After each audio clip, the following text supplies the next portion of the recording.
नवस्थापित श्री रामनाथ स्वामी मंदिर में महाकुंभाभिषेक और प्राण प्रतिष्ठा समारोह के इस आयोजन में जिनकी प्रेरणा और मार्गदर्शन में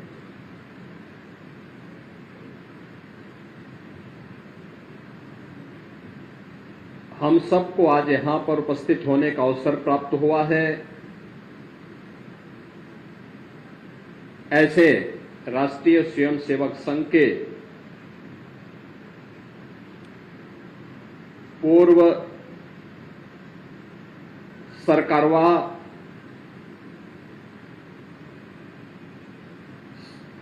सरदेय भैया जी जोशी जी,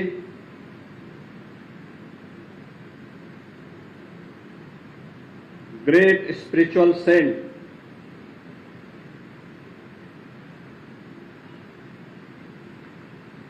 आदरणीय श्री अय्या जी,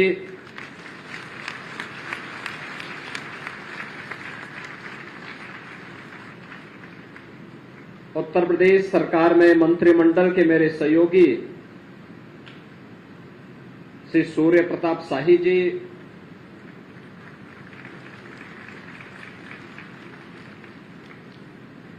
विश्व हिंदू परिषद के हमारे वरिष्ठ सम्मानित दिनेश जी,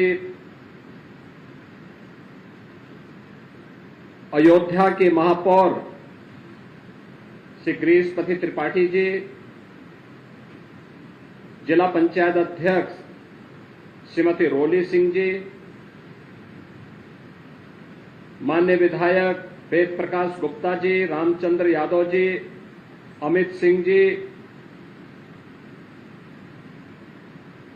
अवनीश अवस्थी जी और मंच पर उपस्थित हमारे पूज्य संतजन श्री महंत कमल नयन दास जी, श्री महंत दिनेन्द्र दास जी, स्वामी राम शरण दास जी, स्वामी सीताराम त्यागी जी, महंत अवधेश दास जी, जगत गुरु राम दिनेशाचार्य जी, स्वामी भरत दास जी, आज के इस समारोह में उपस्थित अय्या जी के प्रति श्रद्धा और सम्मान का भाव रखने वाले पूरे देश से और खास तौर पर तमिलनाडु से पधारे हुए हमारे सभी सम्मानित अतिथिगण और उपस्थित बहनों और भाइयों,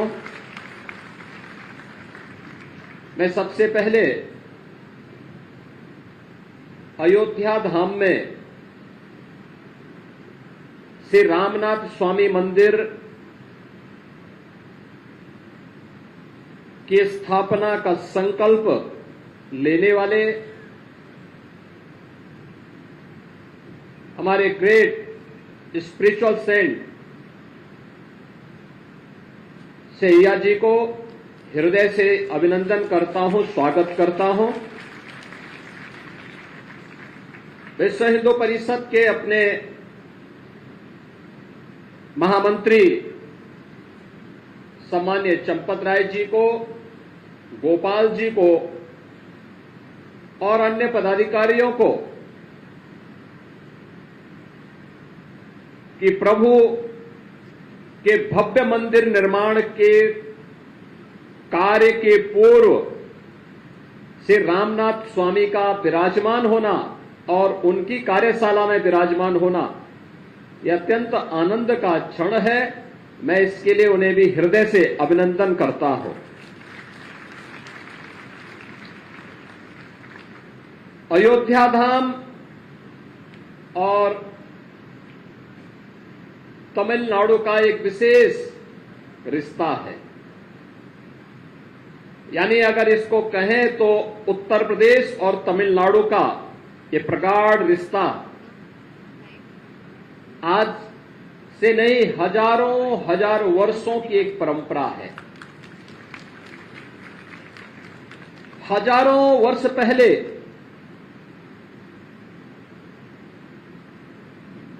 मर्यादा पुरुषोत्तम प्रभु श्री राम,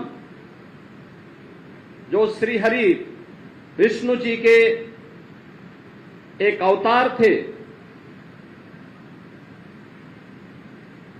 वे जब श्रीलंका में माता सीता को की खोज के लिए निकले थे,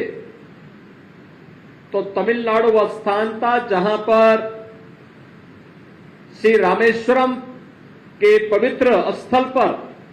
उन्होंने सेतु बंध के निर्माण के पूर्व अपने आराध्य भगवान शिव की प्रगाढ़ आराधना की थी और शिव की कृपा से सेतु बंध का निर्माण भी होता है। और रामनाथ स्वामी मंदिर के बारे में मान्यता है कि जब माता सीता को लेकर के प्रभु राम आ रहे थे, तो माता सीता ने वहां पर आराधना करते हुए इस संकल्प को आगे बढ़ाने का काम किया था। एक पवित्र आध्यात्मिक संबंधों के साथ जुड़ते हुए उत्तर से लेकर दक्षिण तक, पूरब से पश्चिम तक संपूर्ण भारत एक है। इस संकल्प के साथ यह आध्यात्मिक परंपरा इन सांस्कृतिक और आध्यात्मिक मानबिंदुओं की स्थापना करते हुए आगे बढ़ रही है। और आज अय्या जी ने इस संकल्प को और सुदृढ़ता प्रदान की है कि अयोध्या धाम में श्री रामनाथ स्वामी जी का भी भव्य मंदिर यहां पर बने। ये हमारी मत, संप्रदाय और पंथों की उपासना विधि की अनेकता के बाद भी एक भाव और एक भावना के साथ हम एक भारत श्रेष्ठ भारत के प्रधानमंत्री मोदी जी के संकल्प को ही आगे बढ़ा रहे हैं। और वह संकल्प एक बार फिर से यहां पर देखने को मिल रहा है। बहनों और भाइयों, इससे पहले प्रधानमंत्री मोदी जी की प्रेरणा से काशी में काशी तमिल संगमम के दो महत्वपूर्ण संस्करण संपन्न हो चुके हैं। काशी और तमिल दोनों एक दूसरे के साथ किस रूप में जुड़े हुए हैं, इसके बारे में वहां से आए हुए पूज्य संतों ने, विद्वानों ने और तमिलनाडु से आए हुए अनेक ऐसे महानुभावों ने इस संबंध को एक नई प्रगाढ़ता दी है। और काशी के बाद आज अय्या जी के कारण अयोध्या धाम भी तमिलनाडु के साथ जुड़ चुका है। इसके लिए मैं आपका अभिनंदन करता हूं, हृदय से बधाई देता हूं। ये चीजें दिखाती हैं अय्या जी एक ग्रेट स्पिरिचुअल सेंट है और आध्यात्मिक महत्व के कारण उनके द्वारा किया जाने वाला कोई भी प्रयास उसे एक नई गति देती है, एक नई दिशा देती है। ये एक भारत श्रेष्ठ भारत की परिकल्पना को और मजबूती देने का एक अभियान है। बहनों और भाइयों, यह कार्यक्रम हमारे लिए महत्वपूर्ण इसलिए हो जाता है, एक तरफ हमारे संतों के द्वारा, राष्ट्रीय स्वयंसेवक संघ के द्वारा, विश्व हिंदू परिषद के द्वारा पूरे भारत को जोड़ने का कार्य किया जा रहा है, और वहीं दूसरी तरफ अपने राजनीतिक संकीर्णताओं में फंसे हुए कुछ लोगों के द्वारा जब जाति, मत और मजहब के आधार पर समाज को बांटने की कुत्सित चेष्टा की जा रही हो, उन स्थितियों में हमारे लिए श्री रामनाथ स्वामी जी का यह मंदिर, आज का ये कुंभाभिषेक और प्राण प्रतिष्ठा का समारोह एक नई प्रेरणा हो सकता है, एक नई दिशा देने वाला हो सकता है और इससे प्रेरित होकर के हम सब फिर से एक भारत श्रेष्ठ भारत की इस परिकल्पना को साकार करने के लिए अपना प्राणपण से कार्यक्रम को आगे बढ़ाएंगे। इस विश्वास के साथ आज हम सब यहां पर एकत्र हुए हैं। मैं अभिनंदन करूंगा अय्या जी का, जिन्होंने लगातार इस दिशा में नए नए प्रयास प्रारंभ किए हैं और अपने प्रयासों के माध्यम से न केवल अपनी आध्यात्मिक साधना को बल्कि इसके माध्यम से उन्होंने भारत की एकता के लिए, एकात्मता के लिए उसी अभियान को एक नई गति दी है जो हजारों वर्ष पहले केरल से निकला एक सन्यासी भारत के 4 कोनों में 4 पीठों की स्थापना करके भारत की सांस्कृतिक भारत की आधारशिला रखते हैं। ये क्रम वही है और वही फिर तमिलनाडु से निकला एक सन्यासी, एक आध्यात्मिक संत भारत की एकता के लिए, भारत के आध्यात्मिक उन्नयन के लिए किसी भी स्थल पर अगर कहीं कोई ऐसी बात है कि जिसके कारण थोड़ा अधूरापन दिख रहा हो, उसकी पूर्ति के लिए उनके द्वारा किए जा रहे प्रयास स्तुल्य हैं, अभिनंदनीय हैं और मैं इसके लिए अय्या जी का हृदय से अभिनंदन करता हूं, उनका स्वागत करता हूं। बहनों और भाइयों, भारत उत्तर से दक्षिण तक, पूरब से पश्चिम तक हर कालखंड में सांस्कृतिक रूप से एक रहा है, एक रहा है। हमारा वैदिक साहित्य इस बात का उदाहरण प्रस्तुत करता है। हमारा शास्त्र इस बात के उदाहरण प्रस्तुत करते हैं। भारत की संतों की परंपरा और हमारे धर्मस्थल इन बातों के प्रमाण हैं। हमने किसी भी कालखंड में सरकारें अलग अलग रही हो, लेकिन भारत की सांस्कृतिक और आध्यात्मिक एकता को कहीं भी खंडित नहीं होने दी और यह इसलिए क्योंकि भारत की ऋषि परंपरा ने, भारत के संतों की परंपरा ने आध्यात्मिक और सांस्कृतिक जागरण के माध्यम से इसे पूरी मजबूती प्रदान की है। आज उसी मजबूती को प्रदान करने के लिए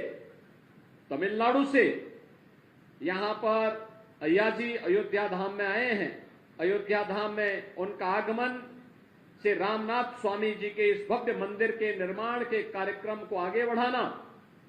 मेरा यह मानना है कि अब मर्यादा पुरुषोत्तम प्रभु श्री राम का भव्य मंदिर बनने में, पूरा मंदिर बनने में बहुत देर नहीं लगने वाली है। यह काम तीव्र गति से चल रहा है। मंदिर ट्रस्ट इस कार्यक्रम को बहुत अच्छे ढंग से आगे बढ़ा रहा है। आदरणीय प्रधानमंत्री जी ने 22 जनवरी को रामलला के प्राण प्रतिष्ठा समारोह को अपने करकमलों से संपन्न किया है। समाज का पूरा नेतृत्व वर्ग उस अवसर पर अयोध्या धाम में था और अब तक 3 करोड़ से अधिक श्रद्धालु जनों ने 5 सदी के बाद अयोध्या में फिर से विराजमान हुए रामलला को अब तक दर्शन करके उनका आशीर्वाद भी प्राप्त किया है। मेरा यह मानना है कि अब अयोध्या धाम पूरी एक नई गति के साथ दुनिया की सबसे आध्यात्मिक और सुंदरतम नगरी के रूप में स्थापित होकर के पूरे सनातन धर्मावलंबियों के लिए एक नई प्रेरणा और प्रकाश का केंद्र बिंदु बनकर के उभरेगा। आज के इस अवसर पर एक बार फिर से मैं श्रद्धेय भैया जी का, श्रद्धेय अय्या जी का पूज्य संतों का और तमिलनाडु से आए हुए आप सभी उपस्थित श्रद्धालुजनों का, महानुभावों का हृदय से स्वागत करता हूं, अभिनंदन करता हूं और मुझे पूरा विश्वास है कि श्री रामनाथ स्वामी मंदिर का यहां पर कुंभाभिषेक और प्राण प्रतिष्ठा का ये समारोह आदरणीय प्रधानमंत्री जी के एक भारत श्रेष्ठ भारत के इस संकल्पना को और मजबूती देगा। आप सबके इस आयोजन के प्रति मेरी मंगलमय शुभकामनाएं हैं। धन्यवाद। जय हिंद।